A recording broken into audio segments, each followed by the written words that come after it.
گھر داماد بننا کیسا ہے؟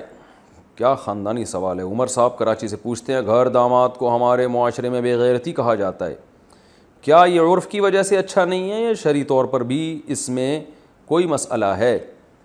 دیکھو جب شادی ہو جاتی ہے نا عمر بھائی, ذرا غور سے سنیے گا, تو لڑکی رخصت ہو کے میاں کے گھر جاتی ہے, شریعت کا یہی اصول ہے, اور شوہر پر بیوی کا نان نفقہ, اسے گھر مہیا کرنا, اس کو نان نفقہ دینا, یہ ساری ذمہ داریاں اسلام نے مرد کے کندھوں پہ ڈالی ہیں.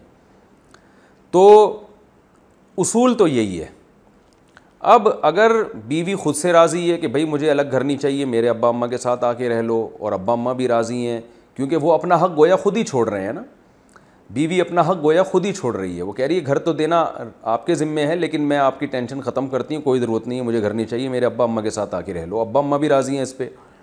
تو جب اتنی اچھی خاندان آپ کو مل گیا, ابا بھی, سسر بھی اچھے, ساس بھی اچھی, بیوی بھی اچھی, اور سارے کہہ رہے ہیں ہمارے ساتھ ہی آ کے رہیں, تو آپ چلے جائیں. بھئی مجھے تو کوئی اعتراض نہیں ہے, کسی محلے والے کو بھی, کسی کو بھی اعتراض نہیں ہوگا. لیکن ایسا ہوتا نہیں ہے. اتنے اچھے اگر مل جائیں تو کیا ہی بات ہے.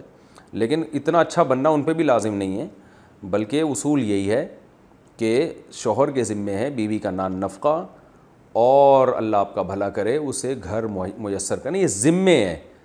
تو اب وہ آپس کی انڈرسٹینڈنگ سے اگر وہ جیسے چاہیں رہیں تو کوئی حرج نہیں ہے. جیسے شوہر کے ذمے کھلانا ہے, لیکن بیوی اتنی مالدار ہے, کہہ رہی مجھے نہیں چاہیے پیسے, میرے پاس پیسے بہت ہیں, آپ بس آپ اپنا کھائیں, اور یا میں بھی آپ کو کھلاؤں گی, تو اچھی بات ہے. اگر خوشی خوشی کھلا رہی ہے تو آپس کی انڈرسٹینڈنگ سے سب کچھ ہو سکتا ہے, لازم نہیں ہے.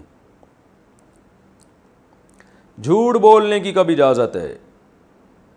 سنا ہے کہ اگر کسی کے درمیان لڑائی ہو تو صلح کرانے کے لیے جھوٹ بول سکتے ہیں. اگر یہ بات ٹھیک ہے تو کن موقعوں پر اس کی گنجائش ہے؟ ارسلان سحر راولپنڈی سے. نبی صلی اللہ علیہ وسلم نے ارشاد فرمایا لیس الکذاب الذی یکذب لیصلح بین الناس, وہ شخص جھوٹا نہیں ہے جو لوگوں میں جوڑ پیدا کرنے کے لیے جھوٹ بولتا ہے. تو جمہور کے نزدیک تو واضح جھوٹ بولنا بھی جائز ہے. امام ابو حنیفہ کے نزدیک اس حدیث سے مراد توریہ ہے. یکذب یعنی جھوٹ بولنے سے مراد خالص جھوٹ نہیں ہے, بلکہ توریہ کہتے ہیں آپ ایک ایسی بات کر رہے ہیں زبان سے کہ آپ کی نیت کچھ اور ہے, اس کا مطلب کچھ اور ہے, سامنے والا اس کا مطلب کچھ اور سمجھ رہا ہے. یعنی ایسے ذو معنی لفظ استعمال کرتے ہیں جس میں دونوں معنی نکلتے ہیں. آپ کچھ اور نیت کر رہے ہو, سامنے والا اس کا مطلب, یعنی آپ کچھ اور نیت کر رہے ہو, سامنے والا اس کا مطلب کچھ اور سمجھ رہا ہے. تو ایسی ذو معنی بات کر کے تاکہ لوگوں میں جوڑ پیدا ہو, ٹھیک ہے نا. جیسے کوئی دو بندے میں دشمنی ہے اور آپ ایک کے سامنے کہیں کہ یار وہ تو آپ سے بڑی محبت کرتا ہے, حالانکہ آپ کو پتہ ہے کہ وہ یعنی اس نے تو کوئی ایسے الفاظ نہیں کہے, لیکن آپ کو پتہ ہے کچھ نہ کچھ محبت تو ہوگی انسانیت کے ناطے. تو اس طرح یہ جھوٹ نہیں ہے, یہ گول مول بات ہے. تو گول مول بات کی جا سکتی ہے. رہا یہ مسئلہ کہ صریح جھوٹ کیوں نہیں بولا جا سکتا, تو امام ابو حنیفہ جو ہے نا سب سے پہلے دلیل قرآن سے دیکھتے ہیں. قرآن کے مخالف جو بھی حدیث ہو تو وہ اس میں تعویل کرتے ہیں, بشرطے کہ تعویل کی گنجائش بھی ہو. تو وہ فرماتے ہیں قرآن مجید میں اللہ تعالیٰ کا ارشاد ہے الا لعنت اللہ علی الکاذبین, سنو جھوٹ بولنے والوں پر اللہ کی لعنت. تو وہ کہتے ہیں اس میں ہر طرح کا جھوٹ داخل ہے. رہا یہ بات کہ حدیث میں تو آتا ہے کہ صلح کے لیے جھوٹ بولنا جائز ہے, تو بھئی یہ جو جھوٹ کا لفظ ہے نا حدیث میں, یہ خود حدیث ہی میں توریہ کے معنی میں استعمال ہوا ہے. گول مول باتوں کے معنی میں حدیث میں یہ استعمال ہوتا ہے, اور عرب کے کلام میں بھی استعمال ہوتا ہے. اس کی بہت ساری مثالیں ہیں.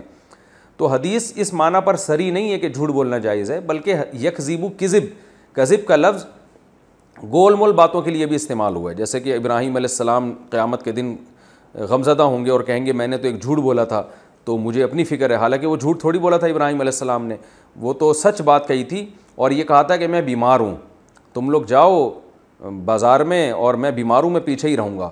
تو بیماری کا مطلب وہ یہ سمجھ رہے تھے کہ واقعی آپ پیشنٹ ہیں, بیمار ہیں, جبکہ ابراہیم علیہ السلام کی نیت یہ تھی کہ میں تمہیں دیکھ دیکھ کے گویا روحانی طور پر بیمار ہو گیا ہوں, بت پرستی کو اس سے مجھے ٹینشن ہو رہی ہے.